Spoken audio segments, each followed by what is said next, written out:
The world saw David Cassidy as the perfect star. The smile, the voice, the easy charm that made millions believe he had everything. But behind the posters and the screaming crowds was a man running out of time. Each year, the stages grew smaller, the spotlight dimmer, the weight heavier.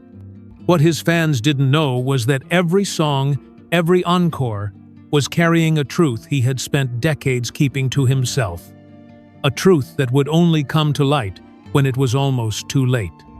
In the early 1970s, television wasn't just background noise, it was the evening's main event. Families gathered in front of the set after dinner, flipping through the few available channels, and, in September 1970, a new series brought color, music, and a fresh kind of charm into living rooms across America. The Partridge Family looked like harmless fun. A widowed mother, her 5 children, a beat-up school bus painted with a bright rainbow, and songs that seemed destined to live on the radio. At the center of it all was David Cassidy. He played Keith Partridge, the confident eldest son with shaggy hair, a guitar slung over his shoulder, and a voice that could melt the hearts of teenagers in seconds. The connection was instant. Within weeks of the premiere, David was a star in every sense. His image began appearing on magazine covers across the country: Tiger Beat, 16 Magazine, Life, Rolling Stone, sometimes more than once in a single month. Teenagers lined up outside studio gates just for a chance to glimpse him arriving for filming. Fan mail arrived by the truckload, letters from across the world pouring in at a rate that overwhelmed the show's production office. Yet, television was only the beginning. When the show's first single, "I Think I Love You," was released in the fall of 1970, it exploded, climbing to #1 on the Billboard Hot 100 and staying there for 3 weeks. It outsold the Beatles' "Let It Be" that year. A staggering feat for a song sung by an actor in a television sitcom. Suddenly, David Cassidy wasn't just a television star, he was a bona fide pop idol. Concert tours were organized almost immediately, and the scenes they produced became part of pop culture history. In Melbourne, Australia, 50,000 fans crammed into a stadium to see him perform. The crowd's screams were so loud that David could barely hear his own band, and the crush of people was so intense that several fans fainted, while police struggled to maintain order. Incidents like that were both thrilling and sobering. The devotion was real, but the danger was too. From the outside, he seemed unstoppable. The smile, the hair, the music, it was the perfect package. Still, behind the bright stage lights and choreographed interviews, David was beginning to feel the limits of the role that had made him famous. He was only in his early 20s, but he was already trapped in an image carefully curated by managers and producers. The industry didn't want David Cassidy, the young man with his own musical ambitions. It wanted Keith Partridge, the safe, marketable figure who could sell albums, lunchboxes, posters, and television ratings all at once. David understood the bond his fans felt with him, and he didn't take it lightly. He threw himself into every performance, aware that for many in the audience, this was more than a show. It was a once-in-a-lifetime chance to see the person whose music had become the soundtrack of their teenage years. Only the pace was relentless. Privacy was gone. He couldn't walk down the street without causing a commotion. Simple outings, a coffee at a diner, a trip to the beach were impossible without attracting a crowd. Friends drifted away under the strain. Relationships crumbled. By the mid-70s, the machine was still running. The records sold. The tours drew massive crowds. The magazine covers kept printing. Yet, David could already feel the tide turning. Fame wasn't forever, and he knew the moment he stopped being the version of himself the public wanted, it could vanish overnight. That thought never left him. It grew quietly in the background, a shadow at the edge of the spotlight, reminding him that everything he had could be taken away in an instant. He didn't know it then, but that shadow was the beginning of a new chapter, one that would take him far from the screaming stadiums of his youth and into battles no crowd could help him win. When the Partridge Family wrapped in 1974, David Cassidy stood at a crossroads. He could have spent the rest of his life coasting on the role of Keith Partridge, singing the same set list for decades, smiling for the same nostalgia-driven audiences, and keeping the same safe image alive. Many stars of his generation took that path and never looked back. But David wanted more. He didn't just want to be remembered as a teen idol. He wanted to prove himself as a serious musician and performer. His first step was to distance himself from the bubblegum pop sound that had defined his television career. He began recording solo albums with a more mature style, working with seasoned songwriters and musicians who respected his talent beyond the television image. In the United Kingdom, this shift paid off almost immediately. Songs like Daydreamer and How Can I Be Sure climbed to the top of the charts, and the fans who came to see him there weren't screaming teenagers anymore. They were dedicated music lovers who valued his voice and artistry. Yet, in America, it was a different story. The shadow of the Partridge Family was long and unyielding. No matter what he released, interviews circled back to Keith Partridge. Reviews frequently mentioned his looks before his music. The public, conditioned to see him as the clean-cut heartthrob of the early 70s, struggled to accept him as anything else. Even when he was performing for sold-out crowds abroad, the image of Keith followed him home. Offstage, the change in pace brought its own challenges. The chaos of his early 20s had given way to a slower, quieter rhythm, one that often felt isolating. Without the constant tour schedule and television filming, there were long stretches of time when the phone didn't ring. Some friends faded away, unable to connect with the David who existed beyond the spotlight. Relationships were tested by distance, by the demands of a career that could shift without warning, and by the lingering pressure to live up to a persona that wasn't entirely his own. Still, David kept pushing forward. He found a new creative outlet in musical theater, a space where he could disappear into roles that had nothing to do with his past. Productions like Joseph and the Amazing Technicolor Dreamcoat and Blood Brothers gave him a chance to stretch as a performer and reclaim some of the artistic freedom he'd been denied during the height of his fame. On stage, in character, he could escape the label that had defined him for so long. However, the entertainment industry is built on momentum, and David's was slowing. The mid to late 1980s saw new stars dominating the charts, fresh faces filling the magazine covers, and music trends shifting away from the style that had made him famous. Offers came less frequently. The crowds grew smaller. And while he was far from forgotten, the unrelenting demand that had once followed him everywhere was gone. He wasn't ready to see it as the end. Still, there was an unspoken truth he couldn't ignore. His career had entered a different phase, one that required more work to keep moving forward. He could no longer rely on the tidal wave of fame to carry him. Every project, every performance was a climb. David was no stranger to hard work, and he was willing to fight for his place. Only the battles ahead wouldn't be fought on stage or in the recording studio. They would be personal, unpredictable, and far more difficult to overcome than a critical review or a dip in ticket sales. Those battles were already on the horizon, and once they arrived, they would change everything. By the 1990s, David Cassidy's career had settled into a rhythm that looked steady from the outside.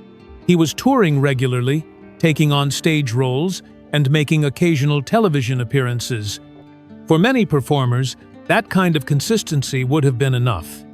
Yet beneath the surface, the ground was shifting in ways that would eventually shake the foundation of his life. The first cracks appeared in his finances. The millions he had earned during the 70s had not lasted. Years of expensive tours, legal disputes, and the financial toll of multiple divorces had chipped away at what once seemed like an unshakable fortune. Like many young stars of his generation, David hadn't always had full control over his earnings during his peak years, and some of the deals made on his behalf had left him with far less than the public imagined. By 2015, the reality could no longer be hidden. David filed for bankruptcy, revealing debts that far outweighed his assets. For a man who had once been one of the highest-paid entertainers in the world, it was a humbling moment. The second fracture came in his personal life. David had long been open about enjoying a drink, but over time, alcohol became more than a casual indulgence. Friends and family began to notice the change before the public did. Then, in 2010, came his first arrest for driving under the influence. It was followed by another in 2013 and again in 2014.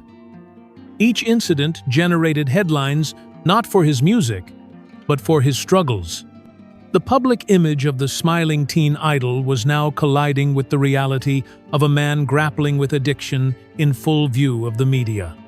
These legal troubles were compounded by a deeper emotional strain. David had experienced tragedy before the death of his father in a 1976 house fire had been a wound that never fully healed. In later years, he also witnessed his mother, Evelyn Ward, struggle with dementia, a disease that slowly erased her memories and personality. Watching that decline left a mark on him, one that would resurface in the most personal way. By the mid-2010s, David himself began experiencing troubling symptoms. He forgot song lyrics he had sung thousands of times. He lost his place during performances. At first, these lapses were brushed aside as fatigue, the result of years on the road. However, in 2017, David made the truth public. He had been diagnosed with dementia, the same illness that had taken his mother's mind and shadowed his family history. For his fans, the news was devastating. This was the man who had once seemed untouchable, the soundtrack to their youth, now facing a reality that would strip away the very memories that had defined his life and career. Still, even with that diagnosis, David refused to retreat entirely. He continued to perform in smaller venues, the applause more intimate but no less heartfelt. For him, the stage wasn't just a place to work, it was a place to hold on to himself for as long as he could. Only the signs of decline were becoming harder to miss. Fans noticed his voice falter in ways it hadn't before. His timing sometimes slipped. The disease was beginning to take more from him than he could give back. And the harsh truth was setting in: the man who had once seemed larger than life was running out of time under the lights. The next chapter wouldn't be about career highs or comebacks. It would be about facing the end and the difficult goodbyes that would follow. By the time David Cassidy stepped into his final years on stage, the energy around his performances had changed. The fans were still devoted, many of them having followed him for decades, but the atmosphere was different. The stadiums had given way to theaters, the frenzied screams to warm applause. For the audience, these concerts weren't just entertainment. They were a chance to reconnect with a piece of their own history. For David, they were a way to hold on to the one place that had always felt like home. There were still flashes of the performer he had been at his peak. When the music started, his smile could light up a room. His voice, though weathered by years of touring, still carried the warmth that had once made him a global sensation. Yet those moments were becoming harder to sustain. There were nights when he forgot the opening to a song he had sung thousands of times. At times, he lost his place mid-set, his expression tightening as he worked to recover without breaking the flow of the show. Fans noticed, but most remained silent, choosing to focus on the joy of seeing him rather than the struggles that were becoming impossible to ignore. For a while, these lapses were explained away as exhaustion, the natural toll of decades spent in the spotlight. However, in February 2017, David made a public announcement that stopped fans in their tracks. He revealed that he had been diagnosed with dementia, the same disease that had affected both his mother and grandfather. For those who had watched his career from the beginning, the news felt personal. It was not just about an illness. It was about watching a vibrant, unforgettable figure confront something that could take away the very memories that had made him who he was. Even after that revelation, David wasn't ready to stop. He continued performing, choosing to face the physical and mental challenges rather than disappear quietly. For him, the stage was more than a career. It was a lifeline, a way to feel connected to the version of himself that had once seemed unstoppable. Still, the effects of the disease were becoming more visible with each passing month. His movements slowed. His speech sometimes faltered. The sparkle that had once made him magnetic was dimming, not from lack of will, but from the weight of what he was fighting. Behind the scenes, his health was deteriorating more rapidly than the public realized. Years of alcohol abuse had left lasting damage to his liver and kidneys. Hospital visits became more frequent, and the days between performances grew longer. Those closest to him knew that the time for goodbyes was coming sooner than anyone wanted to admit. Only David seemed determined to push back against it for as long as possible. His final appearances carried a different kind of emotion. The cheers were softer, the eyes in the crowd often filled with tears, and the connection between performer and audience felt more like a shared farewell. He signed autographs. He posed for photos. He told stories from his career. It wasn't about promoting a new album or chasing a chart position. It was about leaving something behind for the people who had given him so much. David's last months were a mix of gratitude and inevitability. He knew the end was near, and though the public would only learn pieces of what he was facing, those closest to him saw the full weight of it. His time in the spotlight was almost over, but the bond with his fans, forged over decades, remained unbroken. The next chapter would no longer be about the man on stage. It would be about the legacy he left behind, and the parts of his story that fans would only come to understand after he was gone. When David Cassidy passed away on November 21, 2017, the news sent a wave of nostalgia and grief across the world. Headlines called him a teen idol, a television heartthrob, a pop sensation. Old clips from the Partridge Family played on morning shows. Radio stations dusted off his biggest hits, filling the airwaves with songs that had been the soundtrack of countless teenage bedrooms in the 70s. For many fans, it felt like losing a part of their own youth, as if the years between then and now had folded in an instant. Public tributes poured in from fellow entertainers, friends, and co-stars. Shirley Jones, who had been both his stepmother and his on-screen mother, spoke about his charisma, his undeniable talent, and the joy he had brought to audiences. Former cast members and musicians remembered the whirlwind of the early 70s and the dedication David had shown to his craft. Yet behind the public memorials, there was a quieter farewell taking place, one that revealed the man beyond the spotlight. In his final days, David was surrounded by a small circle of people he trusted most. His son Beau was by his side, as was his daughter Katie, along with close friends who had weathered both the highs and lows of his career with him. Those moments in the hospital were not about fame or chart positions. They were about connection, about holding hands, sharing memories, and saying things that had gone unsaid for too long. Some stories brought laughter, others tears. Still, the tone was often one of gratitude.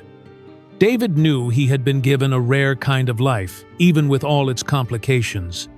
What many fans didn't realize was how much he had quietly given back in his later years.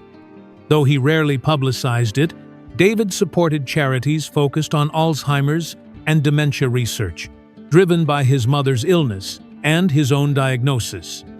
He also took time to mentor younger performers, offering advice about the pressures of fame and the kind of hard-won wisdom he wished someone had shared with him when he was at the height of his stardom. Only those within his inner circle saw how deeply these efforts mattered to him. For the millions who knew him only through the screen or the stage, his legacy will always be tied to the magic of the 70s. They'll remember the wide grin, the bright stage costumes, the voice that sang directly to them through a television set or a record player. However, for those who followed his career closely, his story is also about resilience. He navigated the brutal shifts of the entertainment industry, faced public struggles with addiction, endured personal and financial hardships, and still found the strength to keep performing until his body would no longer allow it. Even now, his songs continue to find new listeners. I Think I Love You remains instantly recognizable, a time capsule of an era when music and television collided in a way that made stars like David seem larger than life.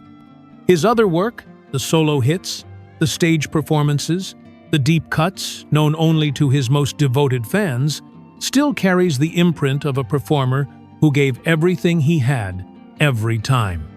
After all, that was the part of himself he never held back. David Cassidy's life wasn't a perfect arc of fame, fortune, and happily ever after. It was messier, more complicated, and far more human. And maybe that's why his story still resonates. He wasn't just the poster on the wall or the voice on the radio. He was a man who knew the highest highs and the lowest lows, and who left behind a legacy that refuses to fade. For the fans who grew up with him, the music still plays, the smile still shines, and the memory of David Cassidy remains a part of their own story. That, more than anything else, is why his name still matters.